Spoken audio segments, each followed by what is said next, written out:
Tomen sus lugares, hermanos, y quiero invitarles en esta hora a reflexionar en este pasaje. Entonces voy a invitarles a que tengan listas sus Biblias, las tengan abiertas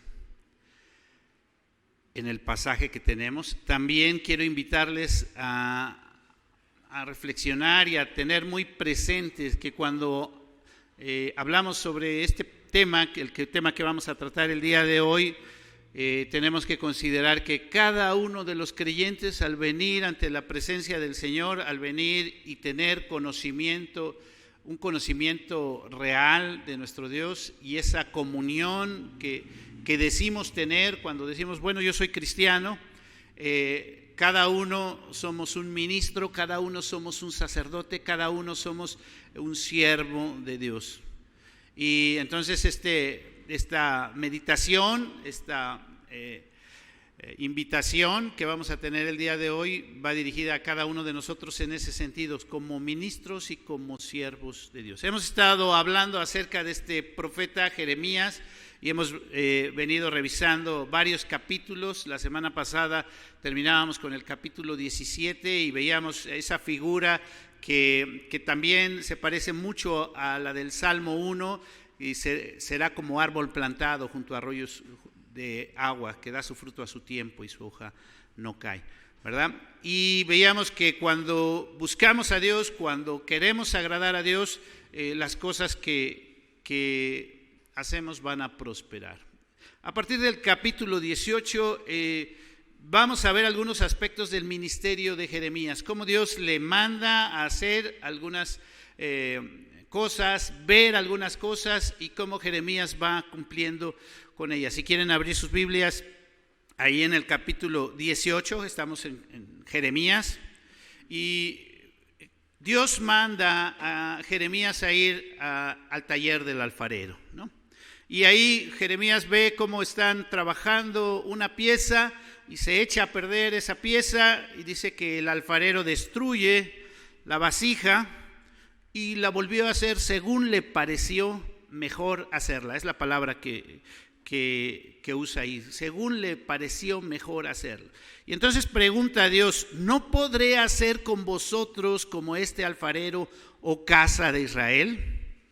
¿No podré hacer con vosotros como este alfarero, oh casa de Israel? Entonces Dios le dice al pueblo, a través de Jeremías, Dios está mandando a Jeremías para que él vaya y anuncie este mensaje, le dice al pueblo que lo va a castigar, pero al mismo tiempo lo invita a que considere sus caminos. Versículo 11, si tienen ahí, dice, ahora pues habla luego a todo hombre de Judá y a los moradores de Jerusalén, diciendo, así ha dicho Jehová, he aquí que yo dispongo mal contra vosotros y trazo contra vosotros designios. Conviértanse ahora cada uno de su mal camino y mejore sus caminos y sus obras. Entonces Dios está mandando a Jeremías para que lleve este mensaje al pueblo, porque el pueblo era un pueblo que se decía religioso, hacía ciertas cosas, pero estaba actuando en contra de Dios. ¿Qué es lo que contesta el pueblo? Versículo 12. Y dijeron, dice el versículo, es en vano, porque en pos de nuestros ídolos iremos y haremos cada uno el pensamiento de nuestro malvado corazón. Entonces Dios le dice, pues los voy a castigar, ¿verdad? Ese era el mensaje que Dios le dio a Jeremías, y el pueblo lo escuchaba, pero no lo escuchaba de muy buen grado. Se enojaba cuando oía a Jeremías que les decía esto, y entonces se enojaba aún más también cuando Jeremías les prevenía del castigo que les habría de traer, que Dios les había de traer. Entonces el pueblo pues maquinaba en contra de Jeremías. Este profeta, a lo mejor me imagino, este profetita que viene a hablarnos estas cosas, ¿quién le dijo que nos dijera esto? Vamos a hacer algo en contra del versículo 18, dice, y dijeron, venid y maquinemos contra Jeremías, porque la ley no faltará al sacerdote, ni el consejo al sabio, ni la palabra al profeta. Venid e irámoslo de lengua y no atendamos a ninguno de sus palabras. Entonces el pueblo estaba, tenemos aquí a los profetas, a los sacerdotes, a algunos que si los vemos, pues a lo mejor ellos pensaban, este sí es sacerdote, este sí es profeta, este que viene a hablarnos estas cosas, ese no es profeta. El capítulo 19, estoy yendo muy a vuelo de pájaro, se pone más tensa la situación, el capítulo 19, porque Dios le pide ahora a Jeremías que compre una vasija de barro y que vaya a un lugar especial. Bueno, ahí le dice que el Valle de Gimón, que está en la entrada de la puerta oriental, y yo me imagino a un lugar muy populoso, donde pasaba mucha gente, un lugar donde había mucha gente y mucha gente iba a escuchar el mensaje de Jeremías. Nosotros podemos imaginarnos aquí quizá cualquier entrada del metro o cualquier un mercado como el que está acá a la vuelta, o algunos lugares así donde va a haber mucha gente, y si nos paramos ahí en medio y comenzamos a hablar, muchos van a escuchar el mensaje de Dios. Y Jeremías, Dios lo mandó a un lugar así donde todos iban a escuchar. Y entonces le dice lo siguiente, dice: oí la palabra de Jehová, Reyes, fíjense, estoy leyendo el verso 3 del capítulo 19. Oíd palabra de Jehová, oh reyes de Judá y moradores de Jerusalén. Así dice Jehová de los ejércitos, Dios de Israel: aquí yo traigo mal sobre este lugar. ¿Por qué? ¿Qué le pidió Dios que hiciera Jeremías? Bueno, les dije que le pidió que llevara una vasija de barro, y entonces ahí, ya que llamó la atención de toda la gente que estaba en ese lugar, le dice: rompe la vasija de barro y le vas a decir a la gente, así como esta vasija, así los voy a destruir. Versículo 10, estoy en el capítulo 19. Entonces quebrarás la vasija ante los ojos de los varones que van contigo y les dirás: así ha dicho Jehová de los ejércitos, así quebrantaré a este pueblo y a esta ciudad como quien quiebra una vasija de barro que no se puede restaurar más, y en Tofet se enterrarán, porque no habrá otro lugar para enterrarse. Más adelante, fíjense lo duro, lo difícil que estaba haciendo para Jeremías ir y hablar este mensaje, porque la gente no lo recibía muy bien. Pero Dios le vuelve a decir que envíe este mensaje, que lleve este mensaje, y lo volvió a hacer. En ese mismo capítulo 19, en el versículo 14, dice: y volvió Jeremías a Tofet, a donde le envió Jehová a profetizar, y se paró en el atrio de la casa de Jehová y dijo a todo el pueblo: así ha dicho Jehová de los ejércitos, Dios de Israel: he aquí yo traigo sobre esta ciudad, sobre todas sus villas y todo el mal que hablé contra ellos, porque han endurecido su cerviz para no oír mis palabras. Han endurecido, se han puesto duros, se han puesto con una piedra ahí para que no oír mis palabras. Esta era la forma en que Dios enviaba a Jeremías, así era el pueblo al que Dios enviaba a Jeremías, y las cosas, les digo, se iba poniendo cada vez más difícil. El capítulo 20 que leímos, la parte final, o casi toda la parte final, al principio ocurre algo que nos causaría mucha molestia, o debería de causarnos mucha molestia. ¿Cómo es posible que le pasara algo como lo que le pasó a Jeremías, a un profeta de Dios, un profeta que estaba sirviendo a Dios? Y yo le pondría a esta sección, si ustedes tienen su Biblia y la tienen abierta, yo le pondría: Pasur se pasó, ¿no? Pasur, ¿qué fue lo que hizo Pasur? Pues se pasó con Jeremías. Dice el texto que lo golpeó y lo puso en el cepo. ¿Quién era Pasur? ¿Por qué hizo eso Pasur? El texto dice que Pasur era un sacerdote. ¿Sí? El versículo 1 dice: el sacerdote Pasur, hijo de Immer, que presidía como príncipe en la casa de Jehová, oyó a Jeremías que profetizaba estas palabras, y azotó Pasur al profeta Jeremías y lo puso en el cepo que estaba a las puertas superiores de Benjamín, el cual conducía a la casa de Jehová. Fíjense que esta persona, Pasur, era el sacerdote.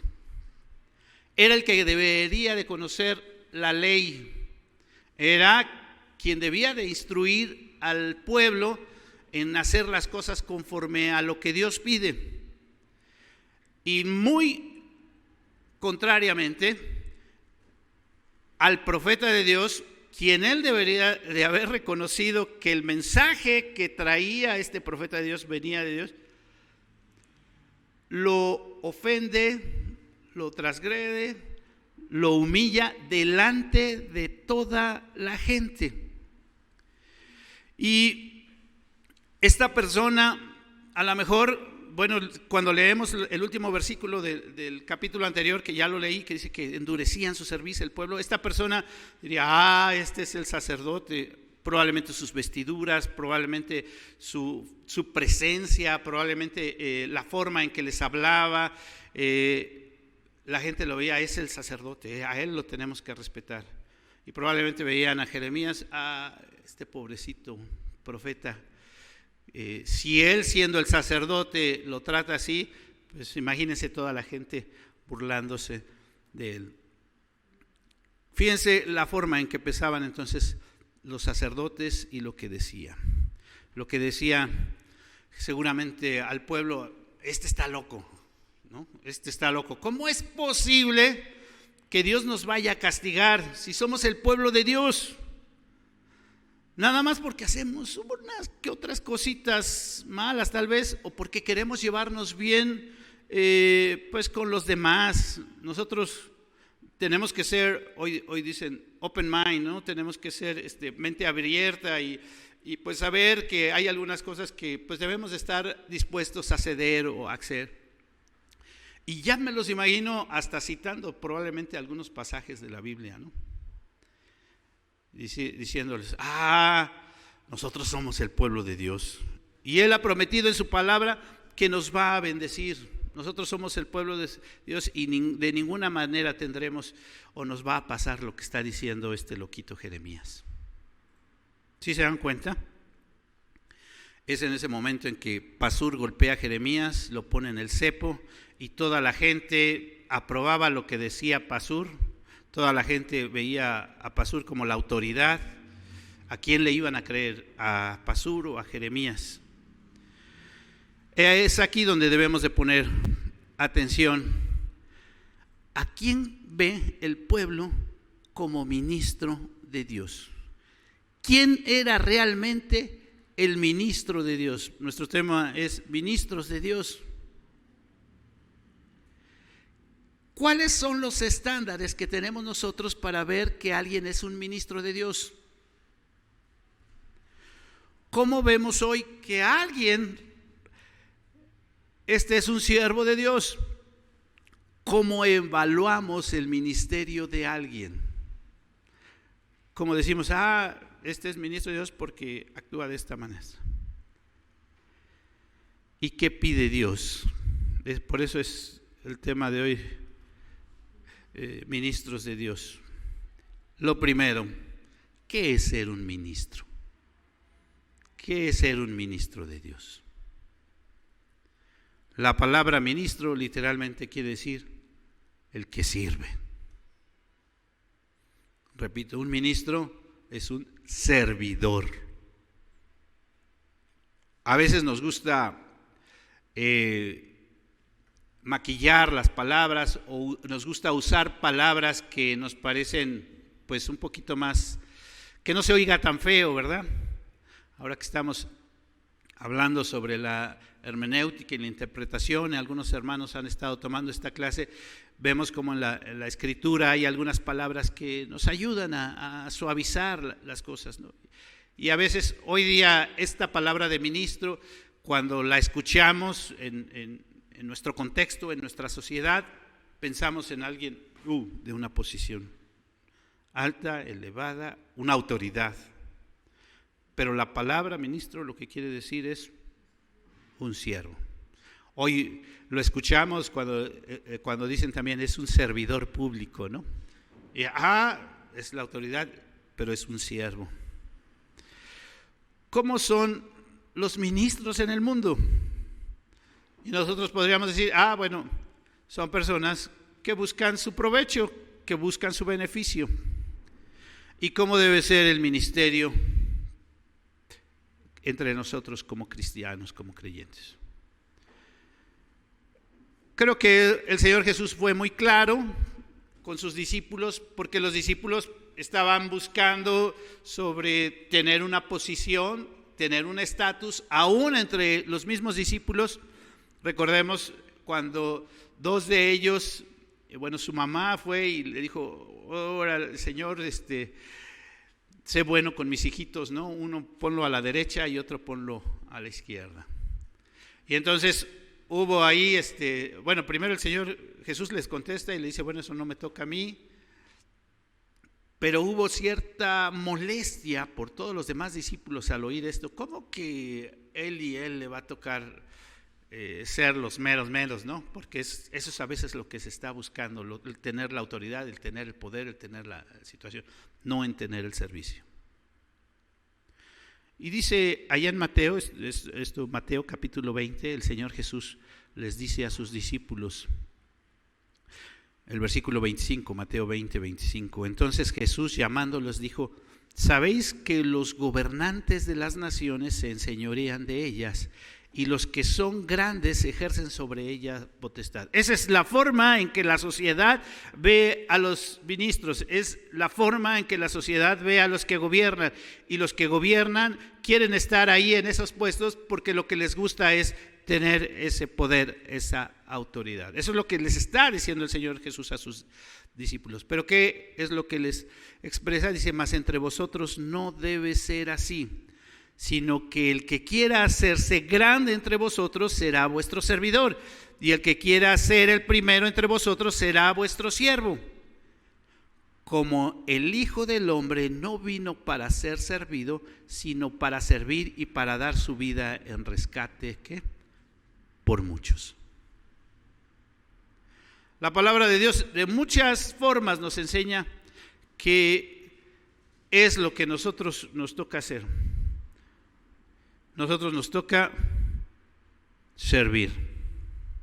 Y cuando venimos a Dios, muchas veces sí es cierto, tenemos expectativas de las cosas que queremos recibir, pero cuando venimos a Dios y venimos al conocimiento de Él, entonces entendemos que la parte mejor, porque así lo expresa el Señor Jesús, más bienaventurada cosa es dar que recibir. Más bienaventurada cosa es que nosotros sirvamos a que recibamos el servicio. Por eso, por ahí está ese canto, no recuerdo ni cómo se llama, de Marcos Vidal, ¿no? Que prefiero ser de los 12 que sirvieron, y a discípulos dicen que se llama el canto, ¿no? De los 12 que sirvieron a los 5,000 que recibieron el milagro, ¿no? Porque los 12 que sirvieron estaban cerca del Señor Jesús, estaban participando de la obra de nuestro Dios. Y los que reciben simplemente están. Y en la iglesia, cuando decimos somos cada uno de los creyentes ministros, cada uno somos sacerdotes, cada uno somos, ¿qué parte esperamos nosotros? ¿Quién es el ministro? El que sirve. El que sirve. Y el ministro, entonces, según las cosas que vemos en nuestro pasaje ahí en Jeremías y lo que estamos viendo, lo que acabo de narrar del capítulo 18, 19 y ahora 20, el ministro obedece. Algo muy sencillo, ¿verdad? Creo que es evidente que en esos capítulos vemos a Jeremías que Dios le dice, ve acá, ¿y qué hace Jeremías? Vaya. Ahora ve acá, ¿y qué hace Jeremías? Y hace esto Jeremías, pero Señor, aquí en medio de tanta gente, pero Señor, ¿no podría ser otro lugar un poquito más tranquilo? Pero Señor, ¿dónde? Entonces lo que hace Jeremías es que obedecer. a pesar de todas las circunstancias, a pesar de todas las cosas que acabamos de mencionar. Jeremías fue y obedeció. Y la Biblia, de una y de otra forma, la palabra de Dios, las Sagradas Escrituras, de una o de otra forma nos enseña que esto es un principio básico en la vida cristiana. ¿La qué? La obediencia. Voy a mencionar algunos textos y ustedes los van a recordar allá en Juan capítulo 8, 31, 32. Dijo entonces Jesús a los judíos que habían creído en él: si vosotros permaneciereis en mi palabra, seréis verdaderamente mis discípulos y conoceréis la verdad, y la verdad os hará libre. Qué interesante es esto, porque el Señor Jesús les está diciendo de una forma muy sencilla: ¿qué es eso de permanecer en la palabra? Obediencia. ¿Entienden lo que les estoy diciendo? Dice el Señor Jesús a los judíos que habían creído en él. ¿Se dan cuenta de la dimensión de lo que les estoy diciendo? Si ustedes permanecen en eso, es decir, si ustedes hacen eso, si ustedes guardan eso, en vez de estar guardando otras cosas que ustedes creen que es lo importante, entonces van a ser verdaderamente mis discípulos.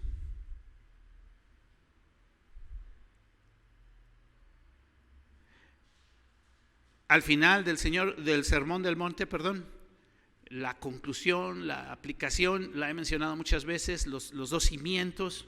La palabra del Señor Jesús dice: cualquiera que oye estas palabras y las hace, lo compararé a un hombre prudente que edificó su casa sobre la roca. ¿Qué es lo que está pidiendo el Señor Jesús ahí? Obediencia. Que oye estas palabras y ¿qué? Y las hace. Hay muchos que oyen la palabra de Dios y ¿qué? Y no la hacen. Y lo que el Señor Jesús está pidiendo es que lo hagamos, que seamos obedientes. Y ahí mismo al insensato, al que no, el que oye y no hace, le dice: pero cualquiera que me oye estas palabras y no las hace, le compararé a un hombre insensato que edificó su casa sobre la arena. Y sabemos la historia, conocemos la historia. Vinieron lluvias, descendieron el agua, la corriente, y una se mantuvo y otra cayó. Pero creo que uno de los pasajes más claros donde Dios nos dice que debemos de ser obedientes es aquel pasaje donde Samuel le pide a Saúl, o le da instrucciones a Saúl sobre cómo debería de tomar una ciudad, qué es lo que debería de hacer, y Saúl medio cumple, ¿no? O sea, cumple, hace las cosas, podríamos decir, a su manera, a su conveniencia, como a él le parece mejor. Y ahí Samuel se lo dice claramente, lo voy a leer. 1 Samuel capítulo 15, versículo 22. Samuel le dijo a Saúl que no había hecho las cosas bien, y si leen detenidamente todo el capítulo lo van a entender bien. Samuel le dijo: ¿se complace Jehová tanto en los holocaustos y en las víctimas como que se obedezca a las palabras de Jehová? Ciertamente el obedecer es mejor que los sacrificios, y el prestar atención que la grosura de los carneros, porque como pecado de adivinación es la rebelión, y como ídolos e idolatría la obstinación. Por cuanto tú desechaste la palabra de Jehová, él también te ha desechado para que no seas ¿qué? Rey. Claramente Dios nos está diciendo a través de el mensaje que le da a Samuel que es muy, muy, muy importante que obedecer. Lo compara, fíjense, con pecados de adivinación. A veces decimos: ay, no, eso es brujería. Nosotros como cristianos no hacemos esas cosas, ¿no? Bueno, pues desobedecer es como si estuviéramos haciendo, peor que estar haciendo brujería. Ay, no, obstinados, no, esos idólatras, esos sí son unos pecadores, se van al infierno derechito, porque ¿cómo pueden caer en ese fanatismo tan fuerte? Pues como eso es ser desobediente. Cuando sabemos lo que tenemos que hacer y no lo hacemos, dice la palabra de Dios que eso es pecado y eso es desobediencia. Y es como O sea, si queremos poner niveles en los pecados, la palabra de Dios nos está diciendo que está al mismo nivel o peor, ¿no? Pero para obedecer tenemos que conocer la palabra de Dios. Si no sabemos, si no conocemos la palabra de Dios, no podemos obedecer en una forma adecuada. Aunque hay un principio en las cuestiones legales que dice que el desconocimiento de la ley no nos exime del cumplimiento de esta. ¿Sí? ¿Sí han escuchado eso? O sea, el hecho de que yo diga, ay, es que yo no sabía, que es algo en lo que muchos se refugian. O se refugian allá en Romanos, donde dice que el que conoce, los que sin ley pecaron, sin ley serán juzgados. Ay, qué bueno. Entonces, mejor no conozco, mejor no voy a saber mucho para que Dios no me juzgue de esa manera. Nada más que no terminaron de leer ahí Romanos, ¿verdad? Porque ese capítulo 2 que está hablando ahí sobre Romanos, que los que sin ley pecaron, sin ley serán juzgados, dice, bueno, no van a ser juzgados conforme a esta ley, pero van a ser juzgados conforme a la ley de sus conciencias, y su propia conciencia los va a acusar. Léanlo con detenimiento. Y así van a ser castigados por su propia conciencia. Y entonces, el no saber la ley no nos exime. Es decir, no sabía que no lo debía de matar, lo maté, pero no sabía que lo debía de matar, ¿verdad? Así dice. O no sabía que aquí era una infracción pasarse ese semáforo, ¿no? De todos modos se lo pasó, causó un accidente y a lo mejor se hace acreedor no solo a una multa, sino a todas las consecuencias que haya. Por eso lo importante es que conozcamos la ley, y eso nos va a facilitar cumplir la ley. No podemos poner como pretexto el no conocer la ley. Algunos también dicen, es que ahora estamos en la gracia, y ahora pues ya, como estoy en la gracia, ya no estoy obligado a cumplir. Fíjense que el apóstol Pablo, que era alguien que atacaba a los legalistas, ¿se acuerdan? El apóstol Pablo, él señalaba a los legalistas. El mismo Señor Jesús que señalaba a los fariseos, porque ustedes les ponen a las personas cargas que son muy difíciles de llevar.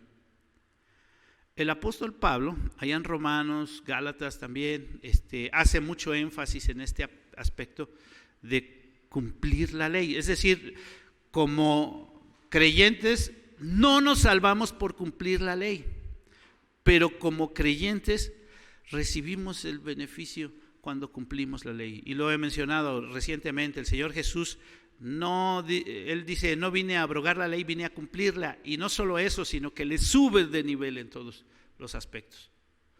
No matarás, pues si ahora tú maldices a tu hermano, entonces es más difícil lo que está pidiéndonos el Señor Jesús. Cuando como cristianos somos una nueva criatura, ahora la ley y querer cumplir la ley es algo que debe salir del corazón, porque el cristiano anhela obedecer a su Señor. El cristiano quiere agradar a su Señor. Ese versículo que mencionamos mucho, por gracia somos salvos, sí es cierto, y no necesitamos obras, pero el versículo 10 lo tenemos que estar repitiendo, porque somos hechura suya, creados en Cristo Jesús para buenas obras. Entonces se supone que el cristiano deja su naturaleza pecaminosa y ahora le gusta andar, ya no se siente cómodo en el pecado, ya quiere estar en comunión con Dios. El ministro, el siervo de Dios, dijimos, es el que sirve, es el que obedece, y lo que podemos ver también en nuestro pasaje en Jeremías es el que tiene la confianza de que Dios está con él. Lo repito, el ministro de Dios es el que sirve, el que obedece y el que tiene la confianza de que Dios está con él. Si regresamos a nuestro pasaje de Jeremías 20, el versículo 11, un versículo muy hermoso: mas Jehová está conmigo como poderoso gigante. Por tanto, los que me persiguen tropezarán y no prevalecerán. Serán avergonzados en gran manera, porque no prosperarán y tendrán perpetua confusión que jamás se olvidará.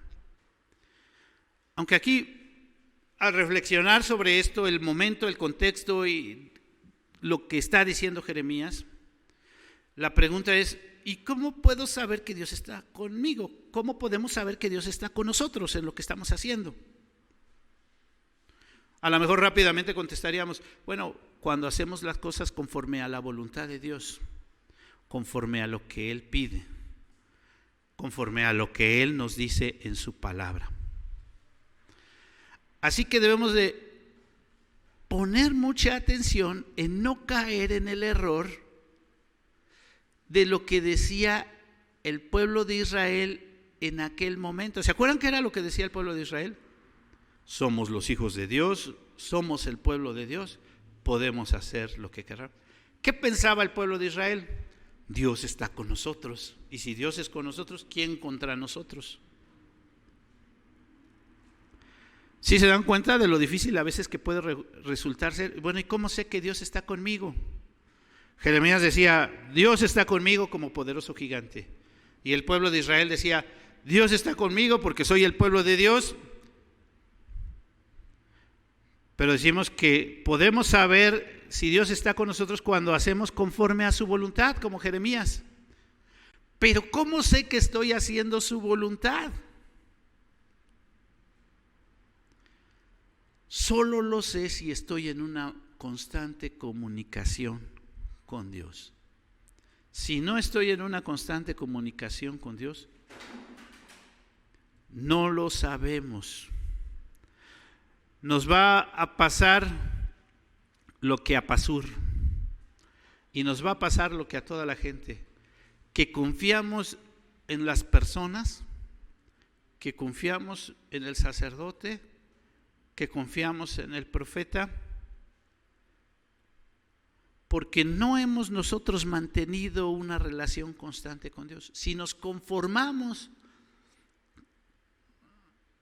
con lo que tenemos nada más el domingo, en el culto, si nos conformamos con nada más a veces orar por los alimentos, si nos conformamos con leer un versículo al día, muy probablemente nos va a pasar lo que al pueblo de Israel, y estemos cayendo poco a poco en errores. Tenemos que ser como los de Berea, ¿verdad? ¿Se acuerdan cómo eran los de Berea? Bueno, allá en Hechos, capítulo 17,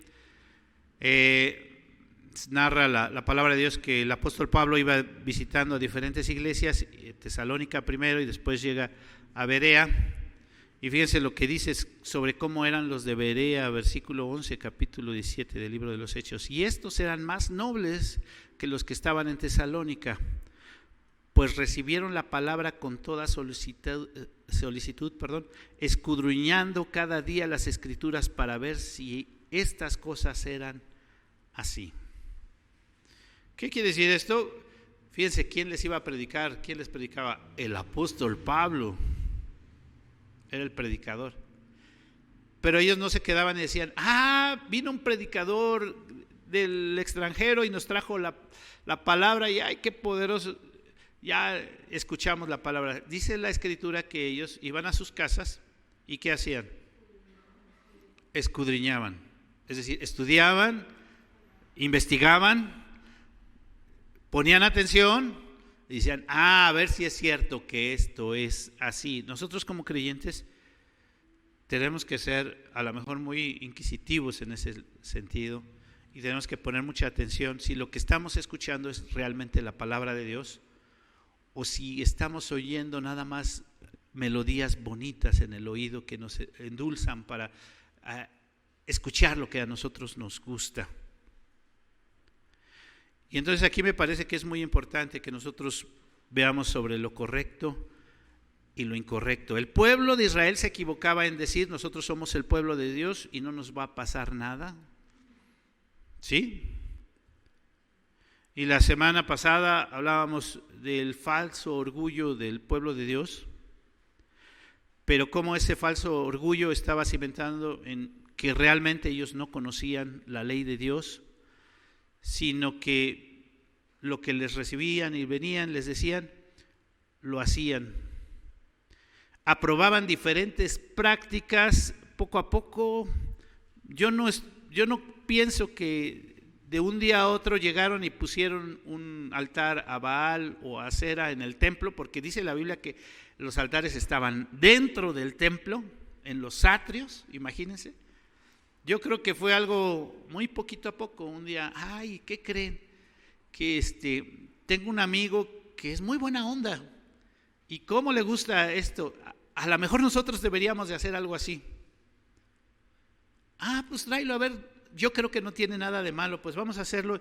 Y poco a poco, pasito a pasito, de repente ya tenían un altar a Baal y un altar a Acera dentro del templo. Y bueno, eso era en ese momento. Hoy, poco a poco, de repente ya se ven dentro de la iglesia, de las iglesias, cada situación tan adversa y contraria a la palabra de Dios, que debemos de poner mucha atención a veces en las cosas sobre lo correcto y lo incorrecto de lo que nos dice la palabra de Dios. Porque podemos caer en lo que lo que la palabra de Dios nos advierte, que a las mentiras las vuelven verdad y a las verdades las vuelven mentiras. Y algunos ven lo malo como bueno y lo bueno como malo. Y eso es algo muy común en nuestros días. ¿Cómo podemos evitarlo? La receta o la fórmula que hemos hablado en ocasiones es lo que dice allá 1 Corintios 10: todo me es lícito, pero no todo conviene. Todo me es lícito, pero no todo edifica. Si pues coméis o bebéis o hacéis cualquier cosa, hacedlo para la gloria de Dios. Todo me es lícito, pero no todo me conviene. Pastor, es bueno que haga esto. Se los he dicho muchas veces, que cuando las personas vienen y preguntan, ¿verdad que no tiene nada de malo? Y agregan algo. Muchas veces les digo, pues sí, tampoco tiene nada de malo comer, ¿verdad? ¿Ver la tele tendrá algo de malo? ¿Hacer ejercicio? Son cosas buenas, ¿no? ¿Comer se puede llegar a convertir en algo malo? Sí. ¿Ver la tele también? Sí. ¿Hacer ejercicio? Pero eso es algo muy bueno. Sí. Todo me es lícito, pero no todo conviene. Todo me es lícito, pero no todo edifica. Fíjense las cosas que les estoy poniendo de ejemplo, ¿verdad? No todo me edifica.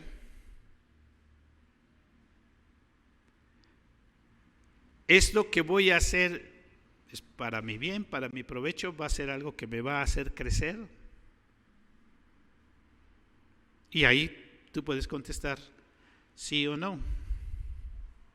Y dice después el apóstol Pablo: si pues coméis o bebéis o hacéis cualquier cosa, hacedlo para la gloria de Dios. Entonces, cuando vienes y le preguntas al pastor, ¿es verdad que no tiene nada de malo? Entonces pregunta tú mismo, ¿es bueno? ¿Me conviene? ¿Me edifica? ¿Glorifica a Dios? Y agrega, también podemos, bienaventurado a aquellos que no se condenan en lo que aprueban, ¿verdad? Porque hay cosas que de repente comenzamos, pues realmente yo pienso, y se los he expresado, que cuando alguien viene y me pregunta algo así, de que es verdad que no tiene nada de malo, esa persona lo que quiere es la aprobación del pastor para hacerlo, por un lado, ¿no? Por el otro lado, lo que esa persona ya considera es que eso puede llegar a ser algo malo. Entonces lo más natural es decirle a esa persona, pues mejor no lo hagas, que es lo que dice el apóstol Pablo ahí en 1 Corintios. Dice, si eso, yo siendo cristiano, no me causa ningún mal, pero puede causarle mal a alguien que me ve, entonces mejor no lo hago. Yo sé que no tiene nada de malo y a mí no me va a causar ningún mal, pero sé que a alguien le puede causar mal, entonces mejor no lo hago. Debemos recordar la palabra de Jeremías, la palabra de Dios, que en general hay varios pasajes que Dios nos habla de que Él no escucha nuestra oración cuando, fíjense lo que estoy, cuando nosotros no estamos haciendo su voluntad. Porque el punto que estamos hablando ahorita es, Jeremías sabe, Jeremías, ministro de Dios, es ministro de Dios porque sabe que lo que está haciendo es la voluntad de Dios, porque tiene una comunicación continua con Dios. Y si Dios está conmigo como poderoso gigante. Vamos a orar, estamos orando, ¿no? Por eso. Dios está conmigo como poderoso gigante. ¿Estás haciendo la voluntad de Dios? Porque Dios ha dicho, si tú no estás haciendo, si tú como hijo de Dios no estás haciendo la voluntad mía, así dice el Señor, no te voy a oír. Ya lo vimos varios pasajes donde Dios dice eso. Isaías capítulo 1, Dios le dice al pueblo, ustedes son religiosos, pero no hacen mi voluntad, no los voy a oír, no levanten las manos ni hagan nada porque no los voy a oír. Y Jeremías, ya vimos la semana pasada varios pasajes donde Dios le dice a Jeremías, no ores por ellos, no los voy a oír. ¿Cómo sabemos que Dios está con nosotros? Si nosotros estamos haciendo su voluntad, estamos hablando. 1 Juan 5, y esta es la esperanza que tenemos en Él, que si pedimos alguna cosa conforme a su voluntad, Él nos oye. Y si sabemos que Él nos oye, en cualquier cosa que pidamos, sabemos que tenemos las peticiones que le hayamos hecho. La última cosa que creo que es muy importante en un ministro de Dios, ya casi voy a terminar. La última cosa que creo que es muy importante en un ministro de Dios, y comencé diciendo, cada uno de nosotros, cada creyente es un sacerdote, es un ministro del Señor. Yo creo que la última cosa que cada ministro debe de hacer y cómo podemos distinguir a un ministro de Dios es que está enamorado de Dios. Lo repito, es que está enamorado de Dios. Jeremías lo expresa así, no sé si ustedes se fijaron en el texto, si no ahorita lo vamos a ver. Pero diría, ¿cuál es el primer mandamiento? Y cuando le preguntaron al Señor Jesús, ¿cuál es el más grande mandamiento? ¿Cuál es el primero? Amarás al Señor tu Dios con todo tu corazón, con tu alma, con toda tu mente, con todas tus fuerzas.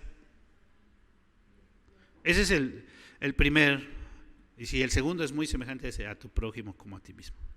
Pero el primer mandamiento es estar enamorado de Dios. ¿O cómo lo dirían? ¿Cómo lo diríamos de otra manera?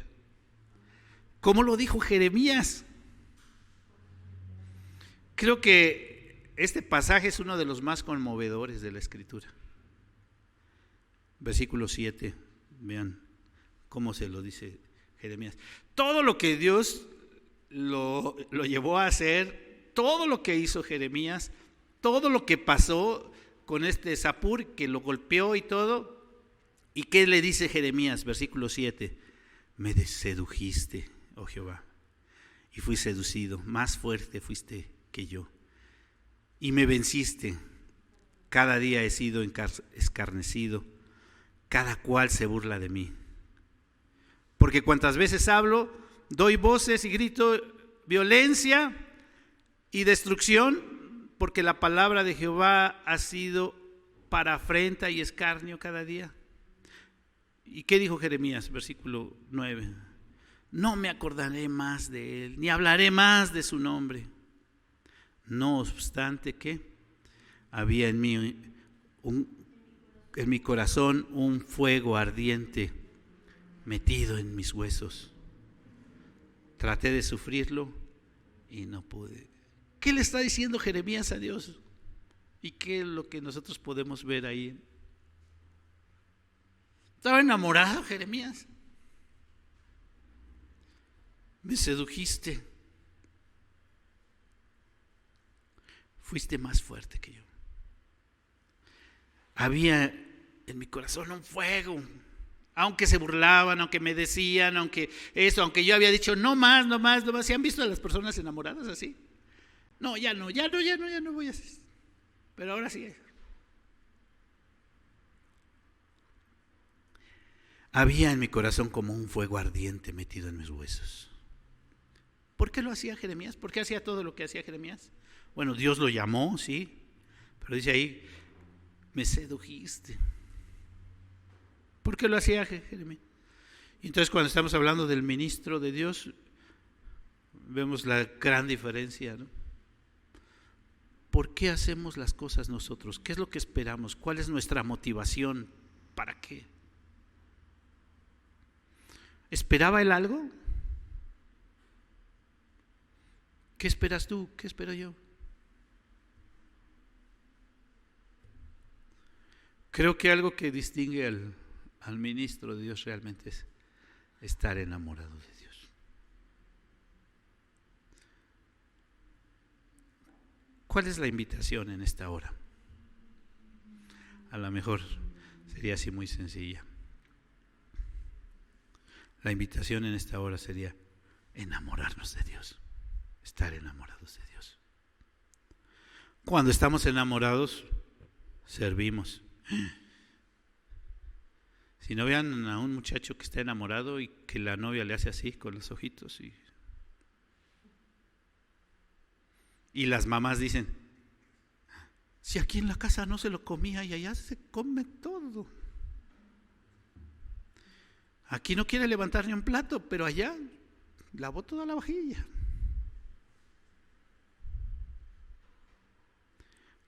Si estamos enamorados, servimos. Si estamos enamorados, obedecemos. Realmente alguien enamorado sabe cuando estamos con Él, cuando Él está con nosotros.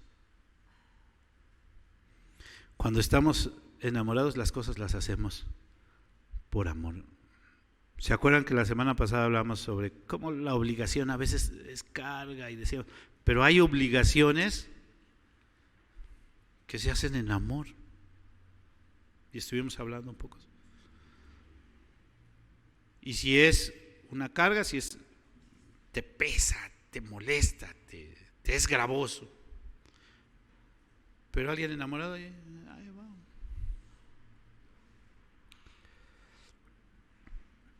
Hagamos las cosas como consecuencia de ese amor. Hagamos las cosas como consecuencia de ese amor. La invitación en esta hora es a ser ministros de Dios. Servir, obedecer, saber que Dios está con nosotros, enamorarnos de Dios, servirle a Dios, hacer las cosas por amor. Que le digamos, Señor, aquí estamos. Quiero ser tu ministro, quiero servirte. No sé a dónde me toca ir, si me va a tocar como Jeremías. No a todos los siervos de Dios les tocó como Jeremías, a algunos les tocó más difícil, ¿verdad? A otros les tocó otras cosas, a otros les tocó más fácil, iba a decir, ¿no? No todos tenemos la misma, ay, si voy a pasar lo que pasó Jeremías, no quiero, ¿no? Probablemente sea peor, ¿no? Probablemente sea mejor, no te lo puedo decir. Lo que sí sé es que el siervo de Dios, el ministro de Dios, tiene lo mejor y va a tener lo mejor. La promesa, la confianza que Dios está con él. La invitación nuevamente es a ser ministros de Dios. La invitación es a enamorarnos de Dios. Decirle, Señor, aquí estoy. Quiero orar, quiero glorificar con mi vida. Vamos a orar. Señor, te damos gracias por tu palabra, a través de ella tú nos hablas. Gracias te damos por todo lo que tú has hecho por nosotros, por las invitaciones que nos haces en tu palabra. Queremos orar en esta hora que nos inquietes, que nos seduzcas, que mueva nuestros corazones, tu Espíritu Santo tocando los corazones, para servirte, para honrarte, para glorificarte.